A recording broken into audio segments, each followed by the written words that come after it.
Hey everyone, are you getting ready for your WAEC, JAMB, or NECO physics exams? Well, if you are, you've come to the right place. Today, we're diving deep into the applications of light waves. And trust me, by the end of this, you're not just going to understand how light works in the real world, you'll feel ready to take on any exam question they throw at you. So let's kick things off with a bit of a brain teaser. What on earth could submarines, sunglasses, and the internet possibly have in common? I know, it sounds like the start of a bad joke, but the answer is actually pretty simple. It's all about light, and we're about to see exactly how. Here's our game plan. First, we'll cover the basics, what light waves even are. Then we'll get into their fundamental behaviors. After that, we'll connect the dots to see how this stuff powers everything from rainbows to fiber optics. Then the fun part. We'll tackle some real exam questions. And we'll wrap up with the key formulas and tips you absolutely need to know. Let's get into it. First up, what are light waves? Let's look at the building blocks of everything we see. So what is light, really? It's a type of electromagnetic wave. Now here's the wild part. Unlike sound, which needs air or water to travel, light doesn't need anything. It can cruise right through the total, absolute emptiness of space. Kind of mind-blowing, right? And its speed, it's just staggering. In a vacuum, light moves at 3 × 10⁸ meters per second. This number is a massive deal in physics. It's one of those constants you'll see over and over, so you for sure want to commit this one to memory.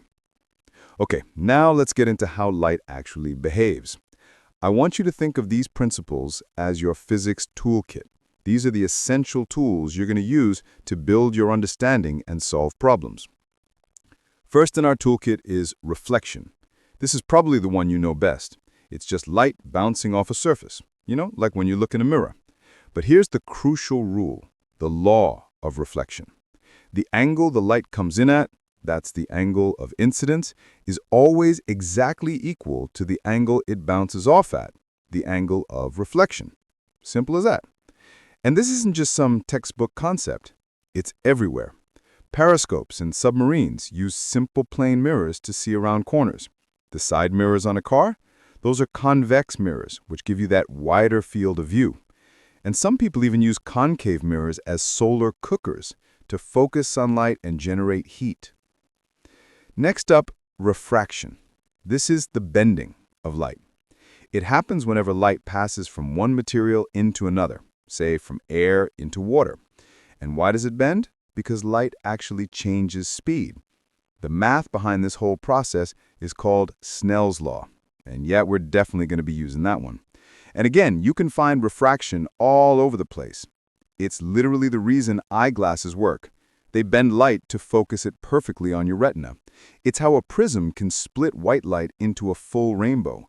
It's even the reason you see those heat mirages on the road on a hot day. Okay, let's hit pause for a second, because getting this straight is absolutely crucial. Reflection versus refraction. With reflection, light bounces back and stays where it was. Think of a mirror. With refraction, light bends and enters a new material. Think of a lens. So just remember, bouncing versus bending. It's a simple difference, but it's a really important one. Now for two concepts that are kind of like cousins. Diffraction and interference. Diffraction is just what happens when light waves spread out as they squeeze through a tiny opening or go around an edge. And interference, that's what happens when two light waves overlap. They can either add up to get brighter, or they can cancel each other out, creating a dark spot. And these two are responsible for some really beautiful things we see. You know that rainbow shimmer on the back of a CD? That's diffraction.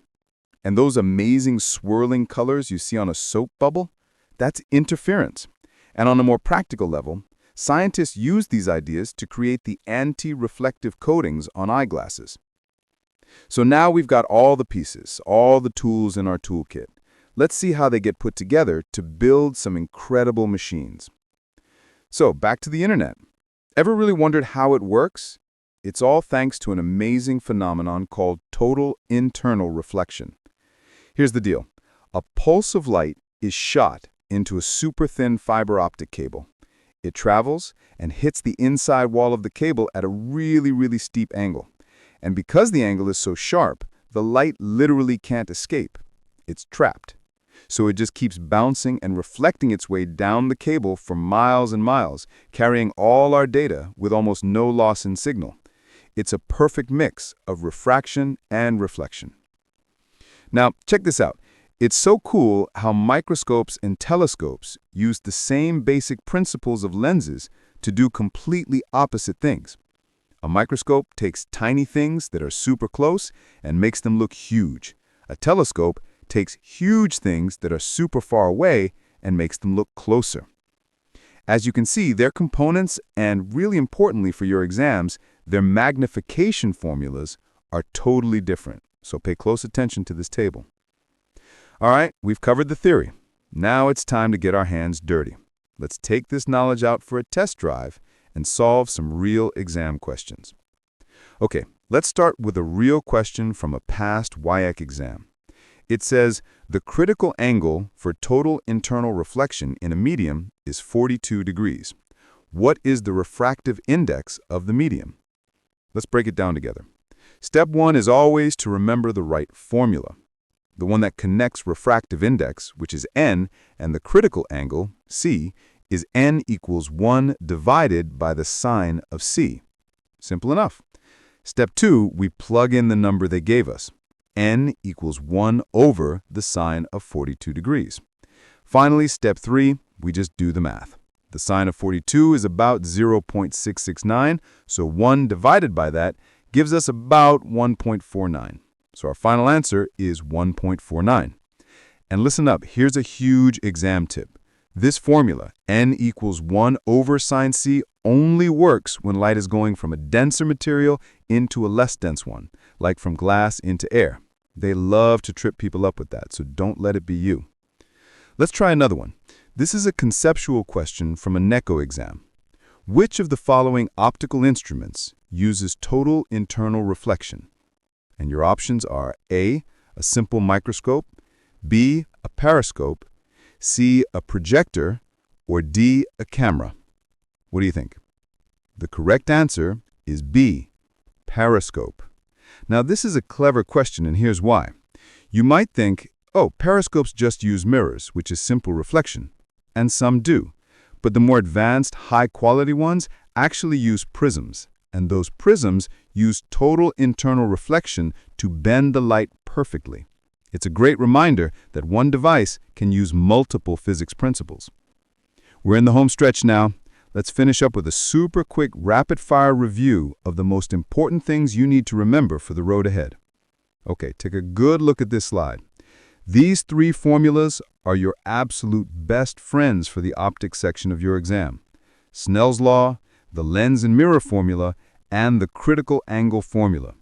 You need to know these inside and out. Seriously, maybe even screenshot this slide. Make sure these are locked in your brain. And finally, a few practical tips to help you get the highest score possible. First, always draw and label diagrams. It helps you think, and sometimes you even get marks for it. Second, don't forget your units. Easy marks to lose. Third, practice drawing ray diagrams over and over. It's the only way to get comfortable with the sign rules.